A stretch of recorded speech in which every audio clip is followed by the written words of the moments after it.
If the globe were real, indisputably destroying flat Earth with logic, reason, and repeatable and objective and relevant experimentation should be a very simple task. At least that's what I thought 6 years ago. Wow, was I wrong? I've come up with 10 reasonable steps to save a flat earther. Step 1. Prove the moon landings actually occurred. If you can prove the Apollo moon landings actually occurred, that's the end of flat Earth. On the other hand, if they lied about the moon landings, then you must reasonably admit that they could lie about anything, including the shape of the Earth. It's pretty simple. If they lied about the moon landings, which they most certainly did, then any thinking, objective, reasonable person should be highly skeptical of all claims related to space, NASA, and all of their subsidiaries, and that's why I think the moon landings are a good place for you to start in your quest to save a flat earther. In 1 month's time, it will be the 50-year anniversary since man was allegedly last on the moon. Can you believe that? 50 years, never repeated, and people still believe in that nonsense. At the very least, can't we agree that 50 years without repetition makes the Apollo missions pretty suspect? Oh, I forgot. NASA destroyed that technology. I'd go to the moon in a nanosecond. The problem is we don't have the technology to do that anymore. We used to, but we destroyed that technology, and it's a painful process to build it back again. How dumb do you have to be to believe that?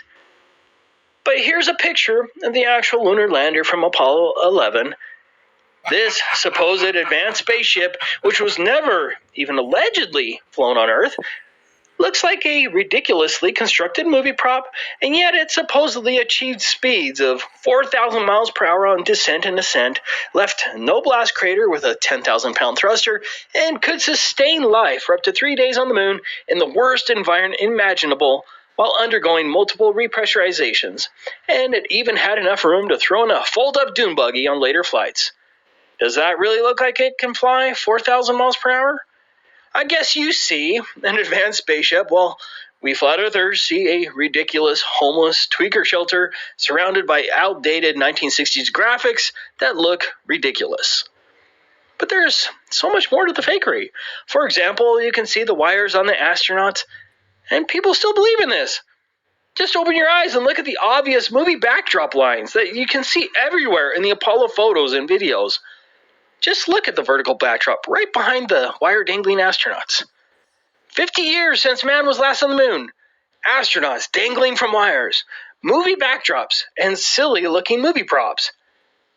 That pretty much ends the Apollo foolishness for me, and I would think any rational person would agree. Of course, truly independent verification of the moon landings will never happen, and so I guess we're left to trusting wire-dangling astronauts. Maybe you think astronauts are trustworthy since they are constantly venerated in the media.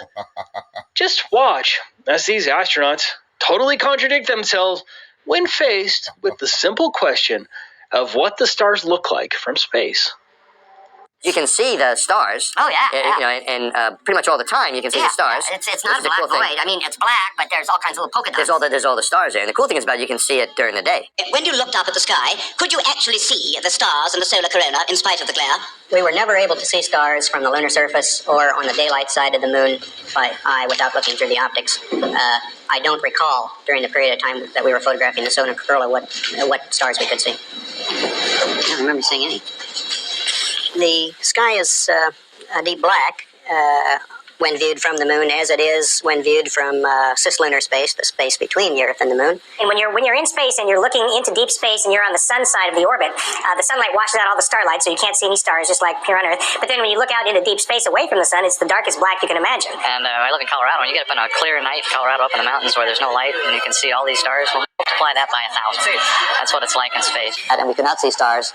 The sky, of course, was black, but it had sort of a velvet sheen. But then you have this black sky, a sky blacker than black, as the old Vidicon expression used to be. In like just hanging there in a vast sea of darkness, and the most frightening darkness that you could ever imagine. I've often tried to explain the difference between darkness, when you turn out the lights and it's dark in here, or blackness. Blackness is the endlessness of it all. It's hard to comprehend.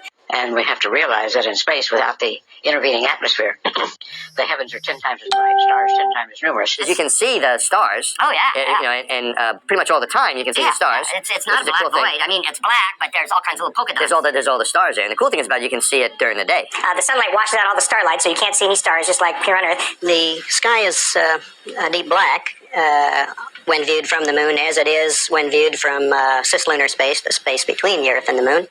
Now, for some strange reason, we flat earthers don't believe those liars. I wonder why. Step 2. Prove the Earth actually curves away from you at 8 inches per mile squared.